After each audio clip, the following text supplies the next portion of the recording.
ಆಕಾಶವಾಣಿ ಕಲಬುರಗಿ.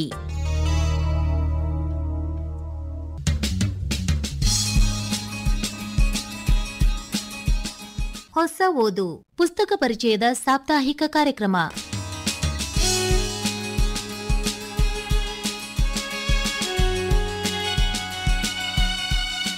ಇಂದಿನ ಹೊಸ ಓದು ಪುಸ್ತಕ ಪರಿಚಯ ಕಾರ್ಯಕ್ರಮದಲ್ಲಿ ಡಾಕ್ಟರ್ ಗಾಂಧೀಜಿ ಮೊಳ್ಕೆರೆ ಅವರ ಭಾರತದ ದಲಿತ ಚಳುವಳಿಯ ಇತಿಹಾಸ ಹಾಗೂ ರಾಗಂ ಅವರ ಕೀಲುಗೊಂಬೆಯ ಕಾತರ ಈ ಪುಸ್ತಕಗಳ ಪರಿಚಯ ಮಾಡಿಕೊಳ್ಳುವಿರಿ.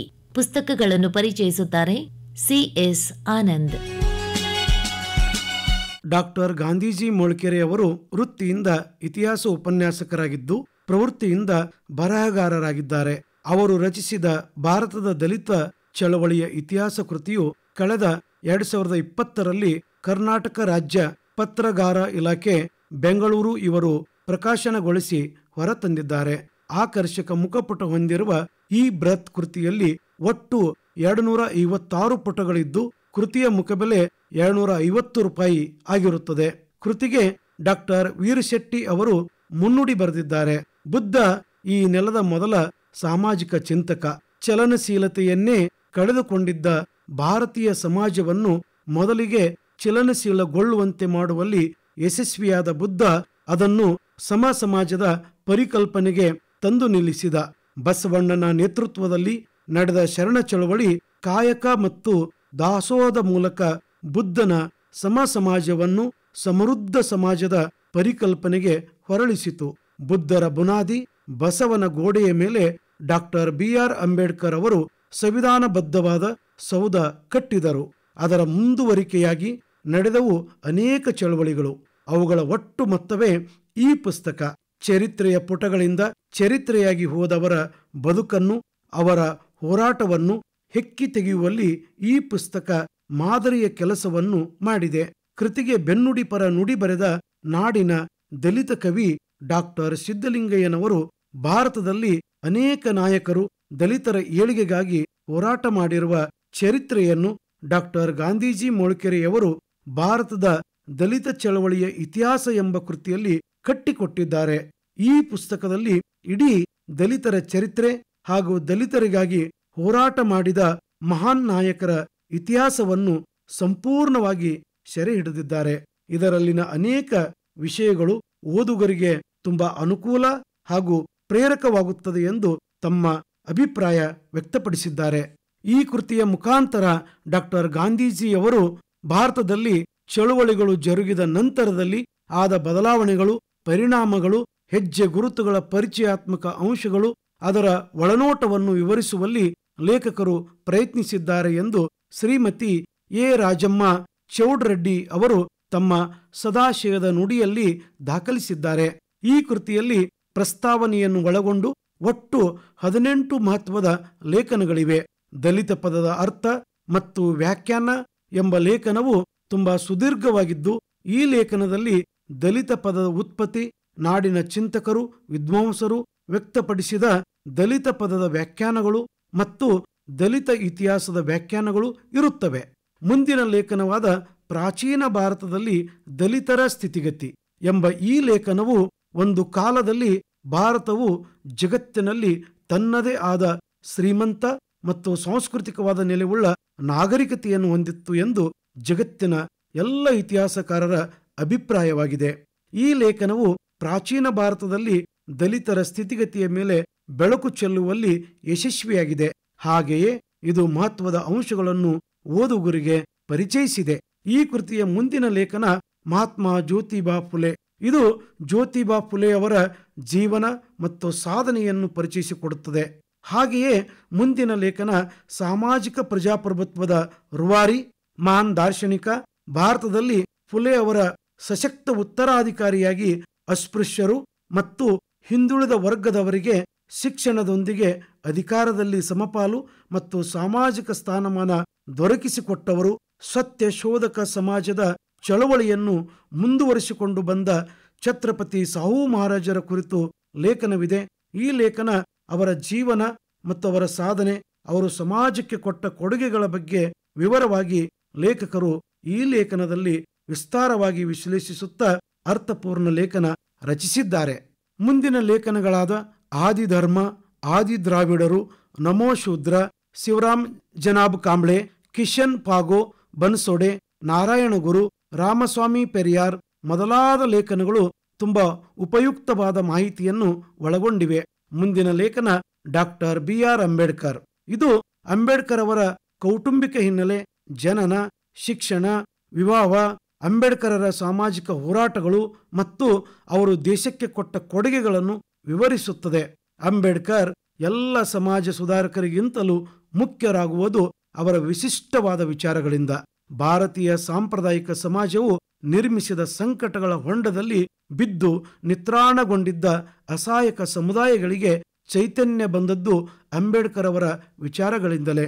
ಈ ಕೃತಿಯ ಮುಂದಿನ ಲೇಖನ ದೇವರಾಯ್ ಇಂಗಳೆ. ಈ ಲೇಖನವು ದೇವರಾಯ್ ಇಂಗಳೆ ಅವರ ಜೀವನ ಮತ್ತು ಸಾಮಾಜಿಕ ಸೇವೆ, ಅವರ ಕೊಟ್ಟ ಕೊಡುಗೆಯನ್ನು ಪರಿಚಯಿಸುವಲ್ಲಿ ಯಶಸ್ವಿಯಾಗಿದೆ. ದೇವರಾಯ್ ಇಂಗಳೆ ಅವರು ದಲಿತರ ಬದುಕಿನ ಕತ್ತಲೆಯ ಕರಗಿಸುವಲ್ಲಿ ಶ್ರಮಿಸಿದ ಬಹುದೊಡ್ಡ ವ್ಯಕ್ತಿಗಳು. ಇವರು ಅನೇಕ ಹೋರಾಟಗಳ ಮೂಲಕ ಮತ್ತು ಸಾಹಿತ್ಯ ಕೃತಿ ರಚನೆ ಮೂಲಕ ಸಮಾಜದಲ್ಲಿ ಸಮಾನತೆ ತರುವಲ್ಲಿ ಮಹತ್ವದ ಪಾತ್ರ ನಿರ್ವಹಿಸಿದ ವ್ಯಕ್ತಿಯಾಗಿದ್ದಾರೆ. ಭಾರತದ ದಲಿತ ಚಳವಳಿಯ ಇತಿಹಾಸ ಕೃತಿಯಲ್ಲಿಯ ಮತ್ತೊಂದು ಮಹತ್ವದ ಲೇಖನ ಬಿ ಶ್ಯಾಮ್ ಸುಂದರ್. ಈ ಲೇಖನದಲ್ಲಿ ಲೇಖಕರು ಶ್ಯಾಮ್ ಸುಂದರ್ ಅವರ ಬಾಲ್ಯ ಮತ್ತು ಶಿಕ್ಷಣ, ರಾಜಕೀಯ ಪ್ರವೇಶ, ಶಿಕ್ಷಣ ಕ್ಷೇತ್ರಕ್ಕೆ ಶ್ಯಾಮ್ ಸುಂದರ್ ಅವರ ಕೊಡುಗೆ, ವಿದೇಶ ಪ್ರವಾಸ, ಮೈಸೂರು ವಿಧಾನಸಭೆಗೆ ಆಯ್ಕೆ, ಭಾರತೀಯ ಭೀಮಸೇನೆ ಸ್ಥಾಪನೆ, ಹೀಗೆ ಅನೇಕ ಉಪಶೀರ್ಷಿಕೆಗಳನ್ನು ಒಳಗೊಂಡು ರಚಿತವಾದ ಈ ಲೇಖನವು ಬಿ ಶ್ಯಾಮ್ ಸುಂದರ್ ಅವರ ಒಟ್ಟು ಬದುಕನ್ನು ಪರಿಚಯಿಸುತ್ತದೆ. ಭಾರತದ ಶೋಷಿತ ದಲಿತ ಸಮುದಾಯಗಳನ್ನು ಉದ್ಧರಿಸುವಲ್ಲಿ ಶ್ಯಾಮ್ ಸುಂದರ್ ಹಗಲಿರುಳು ಶ್ರಮಿಸಿದ್ದಾರೆ. ಇವರನ್ನು ದಲಿತ ಚಳವಳಿಯ ಪಿತಾಮನೆಂದು, ಅಂಬೇಡ್ಕರೋತ್ತರ ದಲಿತ ಚಳವಳಿಯ ಮಹಾನ್ ನಾಯಕರೆಂದು ಪರಿಗಣಿಸಲಾಗುತ್ತದೆ. ಒಟ್ಟಿನಲ್ಲಿ ಡಾಕ್ಟರ್ ಗಾಂಧೀಜಿ ಮೊಳಕೆರೆಯವರು ರಚಿಸಿದ ಭಾರತದ ದಲಿತ ಚಳವಳಿಯ ಇತಿಹಾಸ ಕೃತಿ ಒಂದು ಮಹತ್ವದ ಗ್ರಂಥವಾಗಿದೆ. ಈ ಕೃತಿಯ ಕೊನೆಯಲ್ಲಿ ಲೇಖಕರು ತಮ್ಮ ಲೇಖನಗಳ ಬರವಣಿಗೆಗೆ ಮತ್ತು ಅಧ್ಯಯನಕ್ಕೆ ಬಳಸಿಕೊಂಡ ಸುಮಾರು 21 ಆಕರ ಗ್ರಂಥಗಳ ಪಟ್ಟಿಯನ್ನು ನೀಡಿದ್ದಾರೆ. ಮುಂದಿನ ದಿನಗಳಲ್ಲಿ ಲೇಖಕರು ಮತ್ತಷ್ಟು ಮಹತ್ವದ ಕೃತಿ ರಚಿಸಲೆಂದು ಅವರಿಗೆ ಶುಭ ಕೋರುತ್ತೇನೆ. ಹೊಸಗನ್ನಡ ಕಾವ್ಯ ಇಂದು ಹೆಮ್ಮರವಾಗಿ ಬೆಳೆದು ನಿಂತಿದೆ. ನವೋದಯ, ನವ್ಯ, ದಲಿತ ಬಂಡಾಯ ಸಂದರ್ಭಗಳಲ್ಲಿ ನೂರಾರು ಜನ ಕವಿಗಳು ಕಾವ್ಯ ಕ್ಷೇತ್ರದಲ್ಲಿ ಮಹತ್ವದ ಕೃಷಿ ನಡೆಸಿದ್ದಾರೆ. ಈ ಪರಂಪರೆಯ ಮುಂದುವರೆದ ಭಾಗವಾಗಿ ಇವತ್ತು ಯಾವ ಚಳವಳಿಗಳು ಇಲ್ಲದೇ ಇದ್ದರೂ ಕವಿಗಳ ಕಾವ್ಯ ಕೃಷಿ ಕನ್ನಡದ ನೆಲದಲ್ಲಿ ನಿತ್ಯ ಹಿರಿವಳಿಯಾಗಿ ಹರಿಯುತ್ತಲೇ ಇದೆ. ಅದು ಮುಂದೆ ಮುಂದೆ ಹೊಸ ರೂಪ ಪಡೆಯುತ್ತಲೇ ಸಾಗುತ್ತಿದೆ. ಇಂಥ ವಿಶಿಷ್ಟ ಪ್ರಕಾರದಲ್ಲಿ ಬರವಣಿಗೆ ಮಾಡುತ್ತಿರುವವರ ಸಂಖ್ಯೆ ಹಿಂದೆಂದಿಗಿಂತಲೂ ಇಂದು ಹೆಚ್ಚು ಎಂಬುದು ಸಾರಸ್ವತ ಲೋಕದಲ್ಲಿ ಗಮನ ಹರಿಸುವವರಿಗೆ ತಿಳಿದ ಸಂಗತಿಯಾಗಿದೆ. ಜೀವನವನ್ನು ಉತ್ಕಟವಾಗಿ ಪ್ರೀತಿಸುತ್ತಾ ಅಪಾರ ಸಾಮಾಜಿಕ ಕಾಳಜಿ, ಕಳಕಳಿ ಹೊಂದಿರುವ ಡಾಕ್ಟರ್ ರಾಜಶೇಖರ್ ಮಠಪತಿಯವರು ತುಂಬಾ ಗಂಭೀರವಾದ ಸಾಹಿತ್ಯ ಚಿಂತನೆಗಳಲ್ಲಿ ತಮ್ಮನ್ನು ತೊಡಗಿಸಿಕೊಂಡು ಬರವಣಿಗೆ ಮಾಡುತ್ತಿರುವ ನಮ್ಮ ನಡುವಿನ ಅಪರೂಪದ ಸಾಹಿತಿಗಳಾಗಿದ್ದಾರೆ. ಕಾವ್ಯ ಮಾಧ್ಯಮದಿಂದಲೇ ತಮ್ಮ ಸಾಹಿತ್ಯ ರಚನೆಯನ್ನು ಪ್ರಾರಂಭಿಸಿದ ಡಾಕ್ಟರ್ ರಾಜಶೇಖರ್ ಮಠಪತಿಯವರು ಈವರೆಗೆ 90ಕ್ಕೂ ಅಧಿಕ ಕೃತಿಗಳನ್ನು ರಚಿಸಿ ಸಾರಸ್ವತ ಲೋಕಕ್ಕೆ ಬಹುದೊಡ್ಡ ಕೊಡುಗೆಯಾಗಿ ಕೊಟ್ಟಿದ್ದಾರೆ. ಶ್ರೀಯುತರು ಕನ್ನಡ ಸಾಹಿತ್ಯ ಕ್ಷೇತ್ರದಲ್ಲಿ ರಾಗಂ ಎಂಬ ಕಾವ್ಯ ನಾಮದಿಂದಲೇ ಓದುಗರಿಗೆ, ವಿಮರ್ಶಕರಿಗೆ, ಕನ್ನಡದ ಮನಸ್ಸುಗಳಿಗೆ, ಚಿಂತಕರಿಗೆ, ವಿದ್ವಾಂಸರಿಗೆ ಚಿರಪರಿಚಿತರಾಗಿರುವರು. ಪ್ರಸ್ತುತ ರಾಗಂ ಅವರು ರಚಿಸಿ ಹೊರತಂದಿರುವ ಕೀಲುಗೊಂಬೆಯ ಕಾತರ ಎಂಬ ಕವನ ಸಂಕಲನವು ಬೆಂಗಳೂರಿನ ಕಣ್ವ ಪ್ರಕಾಶನದಡಿಯಲ್ಲಿ 2023ರಲ್ಲಿ ಮೊದಲ ಮುದ್ರಣ ಕಂಡಿದೆ. ಆಕರ್ಷಕ ಮುಖಪುಟ ಹೊಂದಿರುವ ಈ ಕೃತಿಯಲ್ಲಿ ಒಟ್ಟು 116 ಪುಟಗಳಿದ್ದು ಕೃತಿಯ ಮುಖಬೆಲೆ 110 ರೂಪಾಯಿಗಳಿರುತ್ತದೆ. ಕವಿಗಳಾದ ರಾಗಂ ಅವರು ಈ ಕವಿತಾ ಸಂಕಲನವನ್ನು ತಮ್ಮ ಇಷ್ಟದ ಕವಿ KV ತಿರುಮಲೇಶ್ ಅವರಿಗೆ ಅರ್ಪಿಸಿರುವುದು ವಿಶೇಷವಾಗಿದೆ. ಈ ಕವನ ಸಂಕಲನದ ಮೊದಲ ಪುಟದಲ್ಲಿ ಅಲ್ಲಮಪ್ರಭು ಮತ್ತು ಅಕ್ಕ ಮಹಾದೇವಿಯವರ ಭಾವಚಿತ್ರದೊಂದಿಗೆ 2 ಅರ್ಥಗರ್ಭಿತವಾದ ಮೌಲಿಕ ಸಂದೇಶ ಸಾರುವ ವಚನಗಳಿವೆ. ಕೃತಿಗೆ ಮುನ್ನುಡಿಯನ್ನು ಕವಿಗಳಾದ ವಾಸುದೇವ್ ನಾಡಿಗವರು ಬರೆದಿದ್ದಾರೆ. ಅವರು ತಮ್ಮ ಮುನ್ನುಡಿ ಪರ ನುಡಿಗಳಲ್ಲಿ ರಾಗಂ ತಮ್ಮ ಮಾತಿಗೆ ತಮ್ಮದೇ ಪುರಾವೆಗಳನ್ನು ಈ ಸಂಕಲನದಲ್ಲಿ ತೋರಿಸುತ್ತಾರೆ. ತಾಯಿ, ಮಗಳು, ಪತ್ನಿ, ಸಖಿ, ಸಾಕಿ ಎಲ್ಲರೂ ಇಲ್ಲಿ ಕಾಲದ ಪುರಾವೆಗಳೇ. ಇನ್ನು ಆ ದ್ವಾಪರದ ಆ ಕೃಷ್ಣನಿದ್ದಾನಲ್ಲ, ಅವನು ಒಟ್ಟು ಬದುಕಿಗೆ ಸಾಕ್ಷಿ ಮತ್ತು ಕಟಕಟೆ. ನನ್ನದೇ ಭಾವದ ಹಾಗಿರುವ ಇಲ್ಲಿನ ಕವಿತೆಗಳನ್ನು ನಾನೇ ಓದಿಕೊಂಡ ಅನುಭವವಾಗುತ್ತಿದೆ ಎಂದು ಡಾಕ್ಟರ್ ರಾಗಂ ಅವರ ಕಾವ್ಯಕೃಷಿ ಕುರಿತು ಮೆಚ್ಚುಗೆ ವ್ಯಕ್ತಪಡಿಸಿದ್ದಾರೆ. ಹಾಗೆಯೇ ಸಿ.ಬಿ. ಚಿಲಕರಾಗಿ ಅವರು ಈ ಸಂಕಲನದ ಕವಿತೆಗಳ ಕುರಿತು ಹೀಗೆ ದಾಖಲಿಸುತ್ತಾರೆ. ಗದ್ದೆಲಯ ಜೋಡಿಸುವ ಕುಶಲತೆ, ಮೌಲ್ಯವನ್ನು ಅರ್ಥೈಸಿಕೊಳ್ಳಲು ಇವರ ಆಳವಾದ ಅಧ್ಯಯನದ ಅನುಭವ ಕಥನಗಳು, ಪ್ರಪಂಚದ ಮೂಲೆ ಮೂಲೆಯಿಂದ ಪಡೆಮೂಡಿದ ಇಂಥ ಕವಿಯ ಕಾವ್ಯಶಕ್ತಿ ಓದಿ ಆನಂದಿಸಿಯೇ ತಿಳಿಯಬೇಕು ಎಂದು ಅಭಿಮಾನದ ಮಾತುಗಳನ್ನಾಡಿದ್ದಾರೆ. ಅದೇ ರೀತಿಯಾಗಿ ಕೀಲುಗೊಂಬೆಯ ಕಾತರ ಕವನ ಸಂಕಲನಕ್ಕೆ ಬೆನ್ನುಡಿಯನ್ನು ಆನ್ನಿ ಮಿನರ್ವಾ ಅವರು ಬರೆದಿದ್ದು, ಅವರು ರಾಗಂ ಕಾವ್ಯ ಕುರಿತು ಹೀಗೆ ಅನಿಸಿಕೆ ವ್ಯಕ್ತಪಡಿಸಿದ್ದಾರೆ. Ragam is one of the most provocative, musical and inspiring writers of Kannada literature. It has been a great honour reading his poetry. ಹಾಗೆಯೇ ಡಾಕ್ಟರ್ ಬೇಲೂರು ರಘುನಂದನ್ ತಮ್ಮ ಬೆನ್ನುಡಿಯಲ್ಲಿ ಸಾಹಿತ್ಯದ ಬೇರೆ ಬೇರೆ ಪ್ರಕಾರಗಳಲ್ಲಿ ರಾಗಂ ಅವರು ಬರೆಯುತ್ತಿದ್ದು, ಪ್ರಕಾರ ನಿಷ್ಠತೆಯನ್ನು ಸದಾ ಮುರಿಯಲೆತ್ನಿಸುವ ಕನ್ನಡದ ಕೆಲವೇ ಲೇಖಕರಲ್ಲಿ ರಾಗಂ ಮುಖ್ಯರು. ಅವರ ಈ ನಿಲುವು ಅವರೆಲ್ಲ ಓದು, ಬರಹ, ಭಾಷಣಗಳಲ್ಲಿ ನಿಚ್ಚಲವಾಗಿ ಮೂಡಿ ಬಂದಿದೆ. ಕವಿ ರಾಗಂ ಅವರ ಕೀಲುಗೊಂಬೆಯ ಕಾತರ ಕವನ ಸಂಕಲನದಲ್ಲಿ ಒಟ್ಟು 50 ಕವಿತೆಗಳಿವೆ. ಮನುಷ್ಯ ಬದುಕಿನ ಅಂತರಂಗದ ತವಕ, ತಲ್ಲಣ, ಅತಿ ಸೂಕ್ಷ್ಮ ಸಂಗತಿಗಳು ಸಂವಾದವಾಗಿ ಕಾವ್ಯ ಪ್ರಜ್ಞೆಯನ್ನು ಇಲ್ಲಿ ಜಾಗೃತಗೊಳಿಸಿದೆ. ಈ ಕವಿಯಿಂದ ರಚಿತವಾದ ಇಲ್ಲಿಯ ಕವಿತೆಯ ಬೇರುಗಳು ಭಾವುಕತೆಯ ತೆಕ್ಕೆಗೆ, ಒಳ ಸುಳಿಗಳಿಗೆ ಸಿಕ್ಕದೆ, ಸಾಮಾಜಿಕ ಒತ್ತಡಗಳಿಗೆ ಕುಗ್ಗದೆ ಜೀವನ ಪ್ರೀತಿಯನ್ನು ಪ್ರಕಟಿಸುತ್ತವೆ. ಇವರ ಕಾವ್ಯದ ಹದವು ಮನುಷ್ಯ ಬದುಕಿನ ಮೌಲ್ಯಗಳ ಸಮತೋಲನವನ್ನು ಸಂಕೇತಿಸುತ್ತದೆ. ಈಗ ಇಲ್ಲಿಯ ಕೆಲವು ಕವಿತೆಗಳನ್ನು ಪ್ರಸ್ತುತಪಡಿಸುತ್ತೇನೆ. ಸಂಕಲನದ ಮೊದಲ ಕವಿತೆ ಸ್ಮಶಾನಂ. ಮುಖ ಮುಚ್ಚಿದ ಮಾಸ್ಕಿಗೆ ಮರಣ ಒಂದೇ ಗೊತ್ತು, ಮುಚ್ಚಿದ್ದು ಬಾಯಿಯೋ ಉಸಿರ ನಳಿಕೆಯೋ ಯಾವುದಾದರೇನು. ಮುಂದಿನ ಕವಿತೆ ಬಾಳದಾರಿಯ ಭಗವಂತರು. ಎಷ್ಟೋ ಸಲ ಸಾಗಿಲ್ಲ ಈ ದಾರಿಯಲ್ಲಿ ನಾವು, ಒಮ್ಮೆಯಾದರೂ ಬಂತೆ ಒಡಲ ಹೊರತೆಯ ಊರು. ಕವಿಯ ಬಯಕೆ, ಆಶೆ ಇದೆಯಲ್ಲ, ಅದು ಬಹಳ ಮುಖ್ಯವಾದದ್ದು. ಕವಿ ನಿಸರ್ಗದ ಅನೇಕ ಸಂಗತಿಗಳನ್ನು ಸೂಕ್ಷ್ಮವಾಗಿ ಗಮನಿಸಿ ಅನೇಕ ಒಳಾರ್ಥಗಳನ್ನು ಒಳಗೊಂಡ ಪ್ರಶ್ನೆಗಳನ್ನು ಕೇಳುತ್ತಾ ಬದುಕಿನ ಸಾರ್ಥಕತೆಗೆ ಹಂಬಲಿಸುತ್ತಾರೆ. ಮುಂದಿನ ಕವಿತೆ ಈ ನೆಲವೆಂದರೆ. ಈ ನೆಲವೆಂದರೆ ಮುಗಿಲೆತ್ತರದ ಮಾತು, ಈ ಜಲವೆಂದರೆ ಎದೆಯ ಹೊಲೆ ತೊಳೆದ ಹಾಡು. ಕಾಡು ಕಾಡು ಕನಸುಗಳಿಗೆ ಕಾರುಣ್ಯದ ಕೈ ಇದುವೆ, ಹಾಡು ಪಾಡು ಮನಸ್ಸುಗಳಿಗೆ ಮೊದಲ ಮೈದಾನ ಇದುವೆ. ಇಲ್ಲಿ ಜಗಳ, ಇಲ್ಲಿ ಪ್ರೀತಿ, ಇಲ್ಲೇ ದಕ್ಕಿತು ಬದುಕ ರೀತಿ. ಹಣ್ಣಾಗಿಸುವೋ ಪುಣ್ಯದ ಹಿಡಿಮಣ್ಣೆ, ಹಣ್ಣಾಗಿಸುವೋ ಪುಣ್ಯದ ಹಿಡಿಮಣ್ಣೆ, ಸಣ್ಣಾಗಿಸು ಸಾಸಿರದಲ್ಲಿ ನಿನ್ನ ವಿನಯದ ಮಣ್ಣಾಗಿಸು.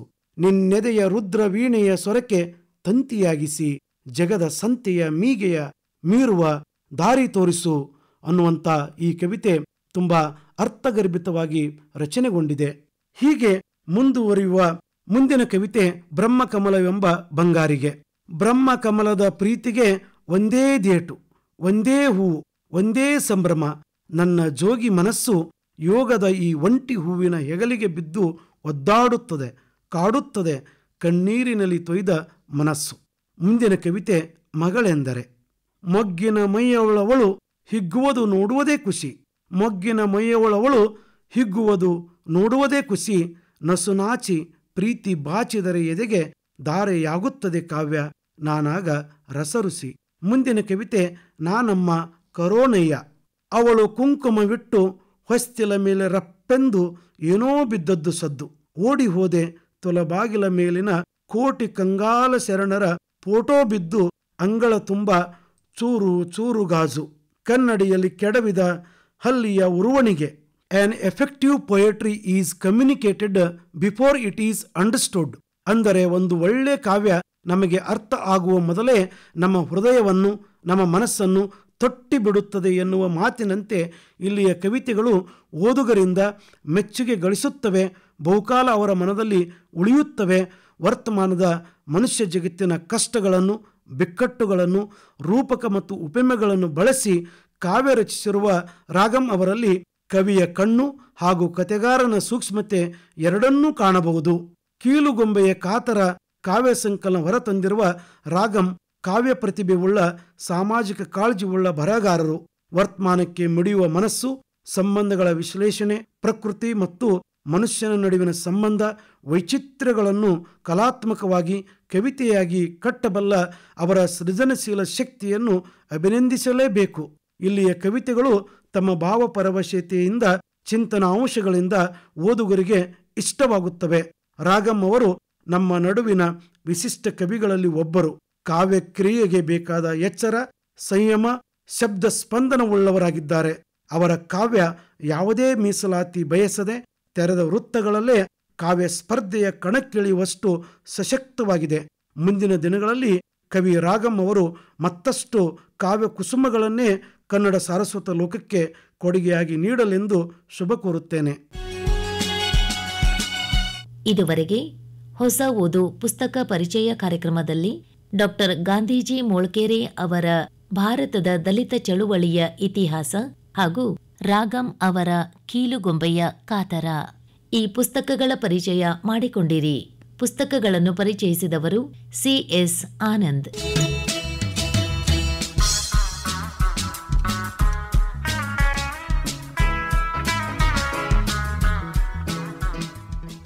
ನಿರ್ಮಾಣ ನೆರವು ಮಧು ದೇಶ್ಮುಖ್. ನಿರ್ಮಾಣ ಸೋಮಶೇಖರ್ ಎಸ್ ರುಳಿ. ಹೊಸ ಓದು ಪುಸ್ತಕ ಪರಿಚಯ ಕಾರ್ಯಕ್ರಮ ಪ್ರಸಾರವಾಯಿತು.